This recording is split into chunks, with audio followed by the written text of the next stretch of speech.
I remember food tasting better. I suppose you'd like to try cooking for this lot. I accept. What? Something I've come to realize is there's no getting around two major facts when it comes to this game. Criticism is not allowed, and the narrative, the thing we're gonna talk about and discuss in detail, is kinda long. Luckily, we've already gone over most of the other stuff in the previous videos, things I like and things I fucking hate, check those out, so I'm gonna almost exclusively stick to the narrative. Just know that I think the gameplay is highly improved, along with the bosses, crafting, weapons. It really just comes down to how much time do we spend playing it, opposed to watching cutscenes and whatever this is. As mentioned in the past videos, the first game miraculously didn't have that issue. You actually got to play it, so this game really has no excuse to be any different, but since when does that mean anything? And yes, I still detest the idea of these games being connected. I don't believe this is the same guy, and I'll never agree with calling it God of War. That being said, I'll look at this as a sequel to the last game and not mention that again. If you want to know my full opinion on God of War 2018, then check out the narrative video on that. So, with a relatively positive outlook so far, let's see if the narrative is as amazing as it's been made out to be, and more importantly, if the gameplay has gone to the wayside. The game opens in a cave with Kratos and teenage Atreus, which in and of itself is better than Kid Atreus, because Kid Atreus wasn't well written, get over it. They head back home and have to fend off Freya, who I guess just randomly attacks them now, which isn't the vibe I got at the end of the last game, but whatever. And we have what is easily the game's saddest moment, the death of one of their pet wolves. And this brings us already to one of the problems I have with the game's narrative that a lot of people don't like, as they've made clear in the comment section, but it can't be helped. Come. We trade. Yep, this is essentially Kratos saying, fuck the sad moment you're having right now, and let's train. It's just, I thought we were past this. The whole thing with Kratos and Atreus constantly bickering and disagreeing on what to do is a running theme throughout most of the game, and I just don't see why it has to be. I understand why it might happen, but a lot of the last game was focused on this. It was overdone then too, but at least he was a kid. I thought the ending of that game meant they'd moved on to new things, but apparently it's Father and Son the Game Part 2. Why that idea isn't such high demand, I don't know, but at least this time they do a decent job with the concept. If it was just the first game, it'd be okay. Anyway, given the fact that Ragnarok is coming, Atreus essentially wants to find out who he is, or in this case, who Loki is, and Kratos thinks it'll lead to war. I don't want to talk too much about the other characters in this, as mentioned in the Things I Like video, they're all quite good, and honestly, it's one of the game's best traits. After a dream section with Faye, his deceased wife, which for now doesn't advance the plot, he heads out to find Atreus as he never came back home. We get our first taste of combat in this, unfortunately with the axe only, but unlike the previous game, it's just one section, not half the game. He comes across a giant bear, resulting in a sub-boss, immediately showing off an improvement in sub-boss quality, which we won't be discussing in this video, and it turns out Atreus is the bear, who can apparently do this now. Did anybody notice this? Can you turn into an animal? No. No, I do not think so. I mean, I'm sure most of you have, but you can't help but wonder if they planned that. This doesn't really change anything though, just more bickering, so they head back home to get some sleep, only to be immediately visited by some distinctive visitors, being Thor, and easily my new favorite character, Odin. Now, what you did to his boys. Self-defense. And let's be honest, they were kinda useless. He's voiced by Richard Schiff, currently known for a leading role in The Good Doctor, and notable movies like Seven, Deep Impact, and The Lost World Jurassic Park. He is real damn good in this game.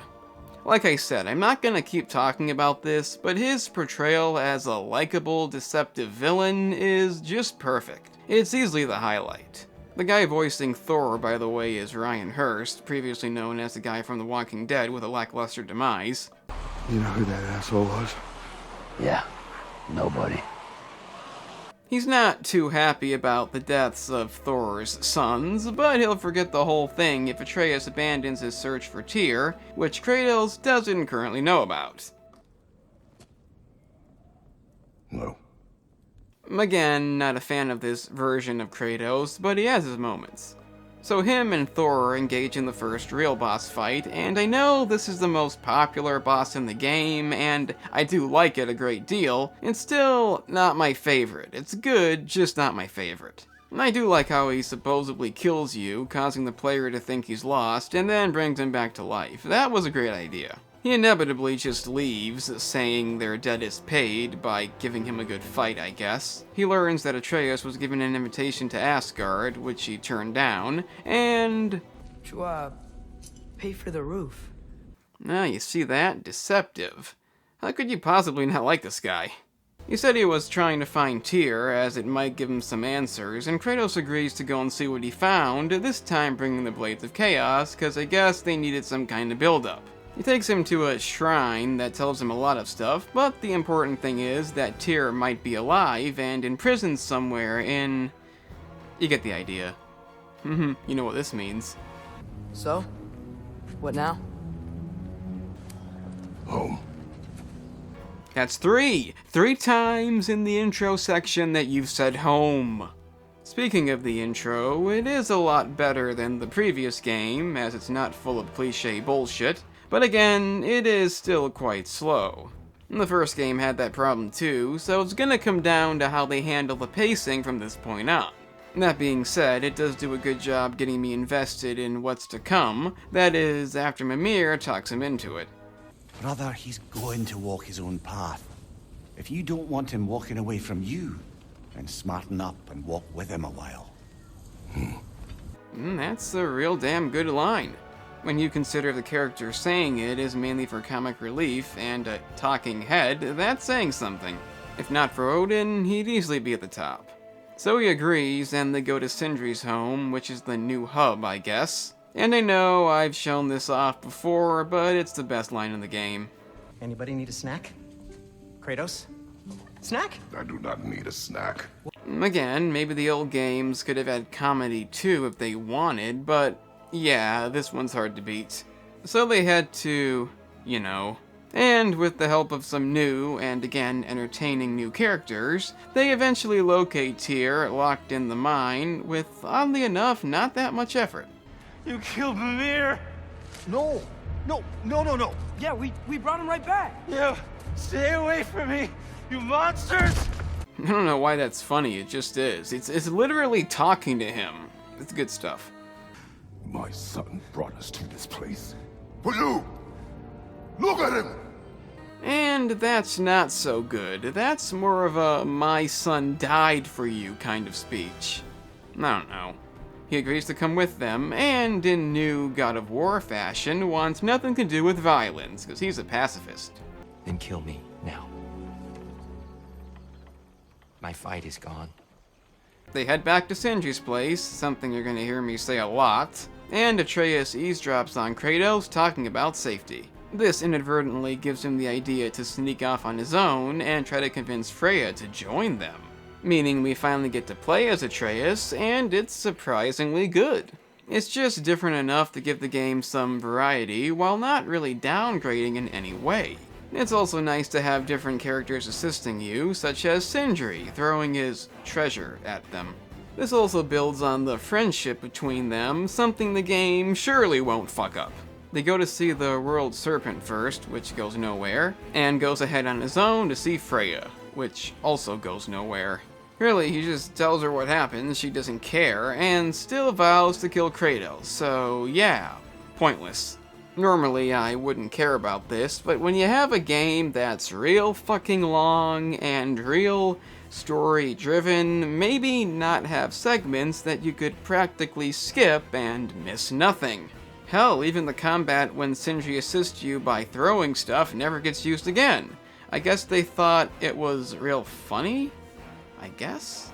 I just fixed that! They sneak back in unnoticed and plan on heading to Alheim to locate a shrine, hoping to find out more about the prophecy. And I know I shouldn't be wasting time on this, but what is up with this line? Alphon? You hate Alphon. Why would we move there? Move there. I genuinely don't get it, so if you do, please tell me. Respectfully. It's not a common thing with this game.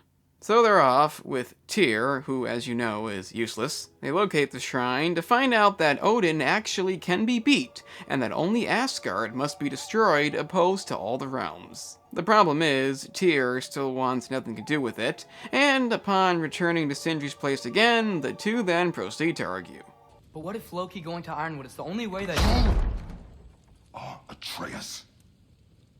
My son. My son, Atreus, you are. Atreus then goes to sleep and is magically shown some visions before being teleported to Jornheim. He meets Angrboda, who eventually, after a lot of walking, shows him a mural seemingly depicting Kratos' death like in the first game. But the thing is, I don't really give a fuck about that. No, my main concern is that this whole section is not good. I mean, yeah, this is supposed to be an emotional moment, but after this, you don't really do anything that interesting. Instead, you pick fruit. Yeah, there is combat thrown in, and Atreus does master his rage ability, which is different, but still, this has a real negative effect on the game's replay value. Was that mean? Kind of. Damn it. That being said, it's not the worst thing I've seen a game do in terms of not doing stuff, but yeah, you can no longer say this isn't a walking simulator. He eventually learns the giants transferred their souls into marbles to avoid Odin's wrath, and is essentially given the job to look after them. However, upon putting one of the souls into a dead snake, and I guess not liking the response, he gives up. But you're giving up already? Exactly! I mean, I thought we were past this nonsense. It's a snake! What do you expect the snake to do? They're known for very few things. They also go after her grandmother to stop her from stealing animal souls, resulting in a pretty unique boss fight, because like I said, this game has those. You'll just be a forgotten chapter in his story! And it also has great moments like this. Unfortunately, the huge amount of time we've spent in this place has kind of killed that. On the bright side, this is the last time the game's gonna put you through this. He heads back home, Wizard of Oz style, but ends up in the wrong home. Which isn't really a big deal. I mean, he can easily take those guys, but I guess the plot needs this to happen. Mainly so Kratos can show up, none too pleased about this, and a random boss, who is none other than... Freya. It's Freya, meaning the time has come for one of the two major fuck-ups with the game's narrative. See, as you recall, Freya wants to kill Kratos, because Kratos killed her son, because her son was going to kill her, but she doesn't care about that. So in this case, she is about to kill Kratos, so Atreus, well, tries to stop her, Kratos stops him, and... Maybe. For the moment. You're of more use to me. Alive. Yeah, even though it's apparent that he does not want her dead, I guess saving her a second time is enough to forget the whole damn thing. And by forget the whole damn thing, I mean spend the entirety of the next section hemming and hawing about maybe killing him later, only to inevitably act like nothing ever happened. And for those of you who want to know what they should have done, there's two options. One, have her stay bad, forcing Kratos to eventually kill her, which would be a tragic moment because, spoiler, the game doesn't have too many of those. Or, and this is what I would have done, simply not have a plot in which Freya wants to kill Kratos. Cause, like I said, it didn't even seem like that was gonna be the case at the end of the last game. Yeah, I know she wasn't happy, but the idea that she was gonna relentlessly pursue Kratos cause of that, to me, just felt stupid. Mainly because we knew it wouldn't last that long, and the idea of concluding a revenge plot by having the person you want revenge on doing something nice is about as lazy as you can get. So they head to Valheim, a new area, to try to break the curse that's binding her to Midgard. They meet her brother, Frey, who leads a resistance against Odin, and as you'd guess, they don't get along. You can undo what's been done. I can. I will. Now let them pass. After some memorable commentary about revenge and whatnot, they take on a pretty decent boss who also has a pretty damn cool finisher, and successfully break the curse. After that, she says she can't forgive him or kill him, which, as we know, means nothing. To be honest, The Walking Dead did this kind of thing better, and that's saying something. Her and her brother make amends, too, which is a nice moment because, like I've been saying, the characters in this game are quite good. But then they go back to Sindri's place again, and the two argue again. But instead of teleporting, he just goes into rage mode and leaves. He goes to Asgard, hoping to find a way to prevent his father's death, and after climbing a giant wall, he meets Heimdall, otherwise known as the Asshole. I think maybe I'll drop you. No. Yes, I'm going to drop you. Goodbye. But that doesn't mean he's badly written, because I know I keep saying this, but this game doesn't have any bad characters. He helps him up, only to betray him later because he still doesn't trust him, but then Thor, in a pretty badass fashion, puts an end to that. Take one more step, you're not gonna like how this ends. But that being said, he's not as cool as Odin. He means to betray you. Is that true, Loki? You a little trickster? I'm just messing around. Of course he means to betray me, huh? Heimdall? Why else would he come? I've given him no reason to trust me. I mean, I can't say I was expecting anything less, but damn, it's good.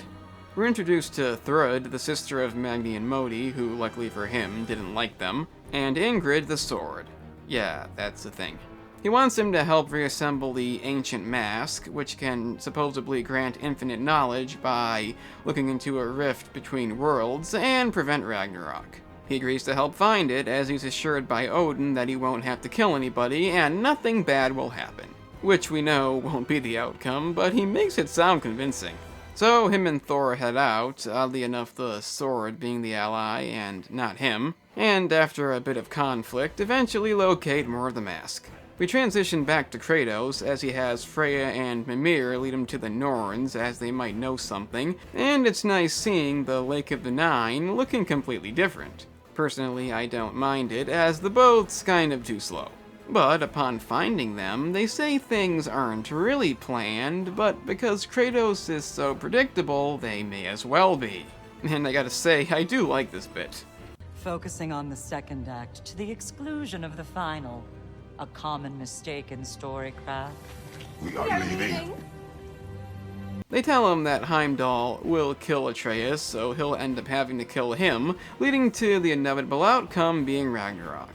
He of course sets out to kill Heimdall anyway, and devises a plan to make the Draupnir spear, with the ability to outwit Heimdall's foresight. While doing this, since the lady won't speak to Brock, he finds out that at some point he must have died and is missing one of his 4 soul parts. And yes, this is something that Sindri mentioned during that section that I said didn't affect that much, but honestly, I don't know if this warrants that. It doesn't really affect that much. It does lead to a nice moment between Brock and Kratos, and more importantly, the spear is fucking awesome.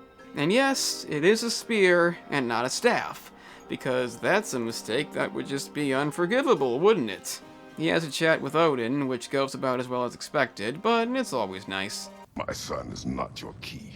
Oh God, do they not have metaphor in your homeland? Or rather, did they? I'm sorry, that's not fair. And eventually another dream sequence that doesn't really show us that much aside from Kratos not being that useful. We transition back to Atreus, who heads out with Thrud and Heimdall to find the remaining mask fragment, and they decide to release the giant wolf Garm because he wants to be free, and the mask might be behind it, so what could possibly go wrong? Well, the fragment isn't there, so that's one thing, but also... You absolute, unqualified moron! You know that thing tears holes between realms, right? Yeah, that's definitely not good. Leave him alone. It was a mistake. No! Okay, aside from the moments that I've mentioned, and one that I will get to, this is one of the few times in the game when the character's actions don't make any sense. As in Thrud not being pleased with Atreus, defending him a minute later, going back to being mad again, only to forget the whole thing later on. On top of that, while letting the wolf out was kind of reckless, being mad about not finding the fragment is kind of unreasonable. Her character, for the most part, is good, like most in this game, but I do take issue with this section. However, I will give them credit on making Heimdall look superior. That should be obvious, as he's supposed to be the main threat right now, but honestly, I could have seen them doing something stupid like having him lose this fight for the sake of feminism. Because I think you're a sexist, misogynist dinosaur. So, due to this slight failure, the only option is to give up. He heads back to Sindri's place, where, as you can see, shit's going down. It's a pretty epic sequence utilizing all the characters that assist you, and yes, this does finally put an end to the constant bickering, as Kratos no longer just wants to hide. And the best thing is, since Atreus let that wolf out, we don't need to watch 1,000 cutscenes to get back to the gameplay, as stopping it is kind of imperative. You freed Garm. That's madness. Surely not you, young one. If the Hound of Hell is loose, he'll chew through the fabric of the realms. Aye, this is a fuck-up of not insignificant proportions. See, even the head's pissed off. That's uncommon. Atreus has made a mistake. Like I did when I took out the sun to make my own personal lantern. Another mistake. They head back to Helheim to locate Garm for another real good boss fight, which won't be discussed in this video, and apparently the soul of the wolf that died in the intro is infused with his knife, so he manages to resurrect it by fusing it with the soul of Garm. You get the idea. This does mean we have to watch a lengthy cutscene as they discuss this shit, and upon telling them about the mask and deciding it might be a better option than war, Freya's concern is still stopping Odin, and she heads back to Valheim to help her brother. They immediately head there too and meet... yeah, who just so happens to be the boar they shot in the last game. Can't say I saw that coming.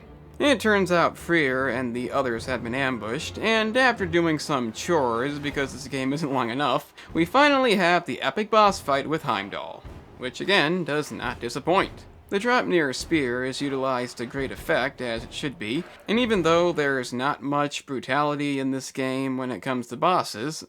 Oh, now I am definitely going to gut him. Man, that's why having an asshole in the game is a good thing, because you get moments like this. You want to take a wild guess how this ends? This isn't who you want to be!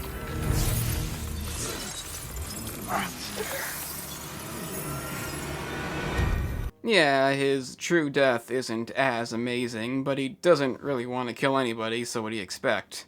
Meaning Ragnarok is officially set in motion. I can't say I'm surprised, it's in the fucking title! They then rescue Freyr in comedic fashion, followed by a relatively big misstep. You see, they escape in a giant boat that's beautiful to look at, but you don't really get to do anything but watch a cutscene play out. It's kind of devastating. I mean, think about how cool this could have been, the possibilities. Instead, we just watch a cutscene play out. We even have the game kill off somebody we barely even know. Nothing like a pointless death to enhance the moment. What a letdown. They all go, you guessed it, back to Sindri's place, and in an act of character development, Atreus heads back to Asgard without an argument in order to finish the mask and steal it. He finds out the last piece is in... whatever. and tracks down Thor to help him find it. This leads into a fantastic bar fight section, which isn't exactly relevant, but in this case that's fine. They locate the last piece, and oddly enough almost hand it to Odin, which would make stealing it rather difficult. But before he can, Sif shows up to tell Odin he shouldn't be trusted, which he ignores. But Thor doesn't, and tries to kill him, resulting in him escaping with the mask. Isn't that convenient? Not sure what the original plan was, but I'm sure it was good. Tyr finally agrees to help, and says he'll lead them to Asgard to use the mask. But Brock suspects something isn't right. Hey! I'm talking to you! You never shut up! I understand everything now. Tyr must be a bad guy. No, in actuality, we have the ultimate twist of Tyr being Odin the whole time. Which is something that's been intelligently foreshadowed if you've been paying attention, but still, you don't see this coming. Not to mention, Brock is going to die, something I didn't think the game would do, and that's a positive. You can't have an engaging narrative with indestructible main characters, and to me, this whole scene is the game's highlight. The thing is, if you've seen the 5 things I fucking hate, which you likely have, you'll know that this goes from the game's best moment to, well, you know. After skillfully reobtaining the mask and Brock's death, Sindri says, hey, even though I've assisted you on most of your endeavors, including the location of Tyr, and never really suggested it was a bad idea, I'm gonna blame the whole thing on you because, as we've learned from the revolutionary first game, acting out of character is good storytelling, as long as you didn't see it coming. And if that wasn't bad enough, what do you think happens next? Go ahead, guess. Try to guess what happens next. We are done. That's right, because again, it just wouldn't be complete without this. Granted, it doesn't take that long. They go back home, repeat lines from the first game, and pretty quickly get back into it. But why the fuck was this needed? I just wanna fucking know why we needed this fucking segment that we know is gonna turn out the way it does. It's utterly, completely fucking pointless. And it doesn't end there. I gave you everything. My skills, my friendship, my home, my secrets, my treasures, and you just kept taking. And now what have I got? Not even my family. If somebody showed me this moment before I played the game, which wouldn't be a good thing, and I knew it was coming, I would at the very least be excited to see how we got to it. A reason for a scene like this, something eventful that makes sense. But no, nothing. No fucking logic, no reasoning, just he has to be mad because that's the way it goes. Similar to the convenient magic arrow lodged in Baldur's hand, if you think this is good storytelling, I don't know what to tell you. Very perceptive, but sometimes he just forgets to think, you know? They head back, to nobody's surprise, and having finally committed to Ragnarok, head out to build an army. They all head to different locations, and Kratos and Atreus go to Lava Area to find, I'm sick of this shit, in which they help him achieve his primordial form to destroy Asgard. It's obviously not that simple, but this is getting way too fucking long, so that's about the gist of it. However, I do need to mention that I really like this area. It's fucking beautiful. I wish I spent more time here. But the game did promise an epic conclusion, and it does deliver, after some lengthy cutscenes, of course. Such as Kratos agreeing to become general, that takes a while, a long-ass cutscene in the tent, a final scene with Faye that shows us nothing we didn't already know, and whatever was going on with Mimir and Sigrun, I really don't care anymore. Not an ideal start. But the final battle itself, like I said, is pretty satisfying. Mainly because it focuses more on gameplay than cutscenes, that's the most important thing in the game, but it also has all the characters doing something, meaning in the end, nobody feels irrelevant. Sindri comes back to help, using his fists now, along with that snake Atreus gave the soul to. Glad that meant something. And Thrud joins them, after realizing Odin is no good. You get to control them both at certain points, which is nice, and the overall pacing is perfectly done. For a game that's about 10 hours long, it's a good payoff. You engage in round 2 with Thor, arguably better than round 1, but upon besting him, he of course won't kill him because that is not the new Kratos way. Instead, he gets him to turn on Odin, proving violence is never the answer. I didn't want this. Huh. I guess violence is the answer. And a good metaphor on what happens when control is lost. I believe that means she's not gonna get killed. Should be happy about that. We have our final boss against Odin with Kratos, Atreus, and Freya joining in. Don't forget me, old fucker! Right, my bad. And Atreus destroys the mask. Why did you do that? What was it all for? You choose to be nothing! They defeat him, and Atreus traps his soul inside the stone. And luckily for him, Freya is a pacifist now.